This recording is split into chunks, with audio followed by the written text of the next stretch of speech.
ये टीमें लगातार काम कर रही थी और हर घंटे इनकी मॉनिटरिंग की जा रही थी। इसी क्रम में ये तथ्य निकलकर सामने आया कि ये 4 लड़के हैं, एक बिक्की जो कि हरियाणा का रहने वाला है, एक बिक्की रणखंडी का रहने वाला है, एक प्रशांत है और एक लविश है। ये चारों लोग गाड़ी में सवार थे स्विफ्ट डिजायर में। सहारनपुर में भीम आर्मी के संस्थापक और आजाद समाज पार्टी के राष्ट्रीय अध्यक्ष चंद्रशेखर पर हमला करने वाले चारों आरोपियों को कैमरे के सामने लाकर पुलिस ने वारदात का खुलासा कर दिया। डीआईजी अजय साहनी ने बताया कि पकड़े गए चारों हमलावरों ने चंद्रशेखर द्वारा दिल्ली व अन्य स्थानों पर लगातार दिए गए बयानों से आहत होकर हमला किया था। बताया गया कि गाड़ी विकास करनाल की थी और वही चला रहा था। उसके बगल में लविश और पीछे वाली सीट पर विकास उर्फ विक्की रणखंडी व उसके बगल में प्रशांत बैठा था। बताया कि चंद्रशेखर जैसे ही कार्यक्रम से गाड़ी में बैठकर निकले तो कुछ दूर जाकर स्पीड ब्रेकर की वजह से गाड़ी की रफ्तार धीमी हुई। इसी दौरान चंद्रशेखर की गाड़ी को ओवरटेक करते हुए फायरिंग कर दी।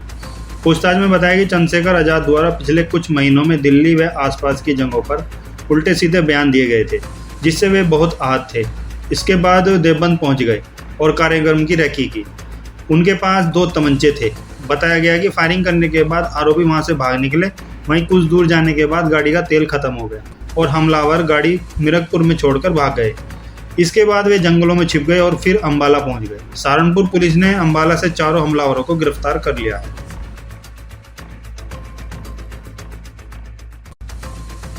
जो हमलावर पकड़े गए हैं, कैसे पकड़े गए हैं और क्या क्या बरामद हुआ है और क्या अपराध किया हुआ है? जैसा कि आप लोग जान रहे हैं, 28 तारीख को चंद्रशेखर आज़ाद की गाड़ी पर हमला हुआ था। वो फॉर्च्यूनर गाड़ी में सवार थे। इसमें एसएसपी सहारनपुर द्वारा त्वरित तौर पर 5 टीमें बनाई गई थी। एसपी सिटी, एसपी देहात, सीओ देवबंद, स्वाट और सर्विलांस की ये टीमें लगातार काम कर रही थी और हर घंटे इनकी मॉनिटरिंग की जा रही थी।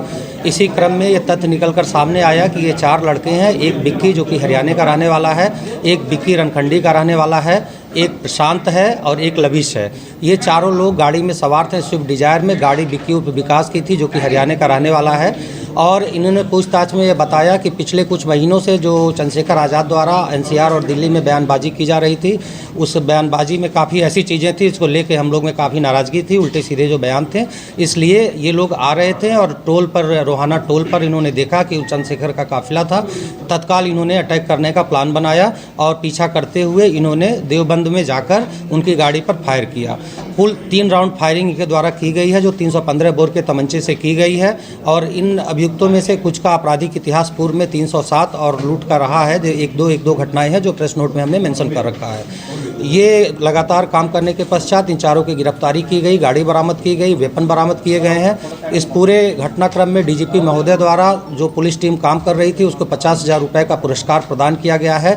घटना का जल्दी से जल्दी इनके अनावरण करने के कारण इनकी गिरफ्तारी हरियाणा से की गई है। वहाँ यहाँ की टीम गई और वहाँ पापड़ थाने में एंट्री कराई गई है। एंट्री करा के इनकी गिरफ्तारी की गई, लाया गया इन्हें वहाँ से। और इसमें जो भी राजपत्रित अधिकारी लगे हुए हैं उन सभी को प्रशस्ति पत्र भी प्रदान किया जा रहा है। सर, क्या इनका आपराधिक इतिहास रहा है? जी, इनका आपराधिक इतिहास हमने मेंशन कर दिया है प्रेस नोट में। 307 के और कुछ अन्य मामले पूर्व में हैं, वो सारी चीज़ें हमने आप लोगों को मेंशन कर दी। इन चारों का आपराधिक इतिहास है या 2 का? 4 में से 3 का आपराधिक इतिहास अभी तक हमें प्राप्त हुआ है। गाड़ी में आते वक्त हथियार कहाँ से उपलब्ध हुए? हथियार इनके पास थे, जैसा कि हमने बताया पूर्व में भी इन्होंने 307 की और एक लूट के घटना में भी ये शामिल रहे देवबंद में। तो इनका आपराधिक इतिहास पहले से रहा है। जिस बयानों से ये आहत हुए थे, क्या वो राजनीतिक बयान थे या जातिगत बयान थे, कुछ बताया है इन्होंने? ये सारी चीज़ें बृहद अभी इसमें पूछताछ की जानी है। काफ़ी तथ्य अभी और सामने आने हैं, तो इनको हमें नियमानुसार अभी मजिस्ट्रेट के सामने पेश करना है। माननीय न्यायालय के सामने पेश करने के पश्चात फिर हम लोग रिमांड मांगेंगे और जैसे ही हमें अनुमति मिलेगी उस रिमांड के आधार पर अग्रिम और पूछताछ करेंगे। जो तथ्य सामने आएंगे वो आप लोगों से हम लोग शेयर करेंगे। अभी तक तो जो आया है ये 4 लड़के ही शामिल हैं और सारी की गिरफ्तारी हुई है और ये सारे के सारे, ये चारों के चारों गिरफ्तार। हाँ, फायरिंग इसीलिए की गई थी।